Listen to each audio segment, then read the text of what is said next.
शिव सत्संग में आप सबका स्वागत है। हर हर महादेव। ओम नमः शिवाय। इस ब्रह्मांड के कण कण में बसे सत्य के स्वरूप देवाधिदेव महादेव की वाणी हमें आपका सबसे सत्य के स्वरूप देवाधिदेव महादेव की वाणी में आपका स्वागत है। शिव कोई व्यक्ति नहीं, शिव एक आनंद ऊर्जा है। यह शून्य भी है और अनंत भी। आज के इनमें हम अन्य सूत्रों की चर्चा करेंगे जो महादेव ने मानव कल्याण और आत्म ज्ञान के लिए दिए हैं।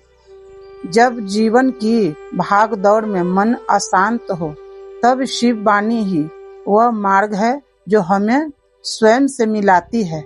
चलिए इस आध्यात्मिक यात्रा का आरंभ करते हैं।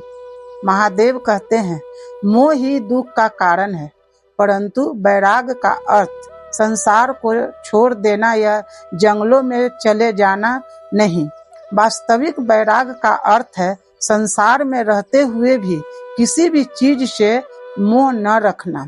जैसे कमल का फूल कीचड़ में रह कर भी उससे अछूता है, वैसे ही अपने कर्तव्य को पूरा करे मगर उनके फल से ना चिपके। जब आप मैं और मेरा के अहंकार से ऊपर उठते हैं तभी आप महादेव के सबसे निकट होते हैं। प्रेम करें पर अधिकार ना जताएं, सेवा करें पर प्रशंसा की इच्छा ना रखें। काल भी हैं शिव और महाकाल भी हैं शिव। इस संसार में स्वयं से समय से बलवान कोई नहीं। जो आज आपका है कल किसी और का था और परसों किसी और का होगा। परिवर्तन ही प्रकृति का नियम है और इस प्रकृति को साहस के साथ स्वीकार करना ही सच्ची शिव भक्ति है। विष को अपने कंठ में धारण करने वाले नीलकंठ हमें सिखाते हैं कि जीवन की कड़वाहट, अपमान और विषमताओं को पी कर भी कैसे शांत रहा जाता है। आपने क्रोध और नकारात्मक को भक्ति की अग्नि में भस्म कर दें। याद रखें, अंत ही नए आरंभ की शुरुआत है।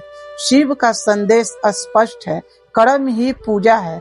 जो व्यक्ति निष्काम भाव से अपना कार्य करता है वह मेरी सबसे बड़ी आराधना कर रहा है। आंखें बंद करके ध्यान लगाना जितना महत्वपूर्ण है उतना ही जरूरी है असहाय की मदद करना।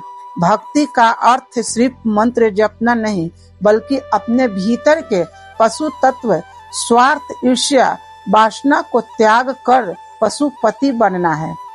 अब आपका हृदय का करुणा से भर जाता है तो समझ लीजिए कि आपके भीतर शिव तत्व जागृत हो गया है। अंत में यह स्मरण रखें कि शिव कहीं बाहर नहीं, आपके भीतर ही विराजमान है।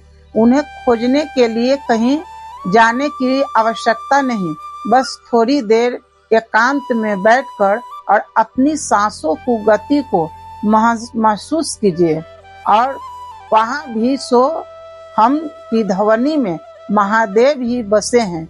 आशा है कि शिव वाणी के यह सूत्र आपके जीवन में शांति और नई चेतना लेकर आएंगे।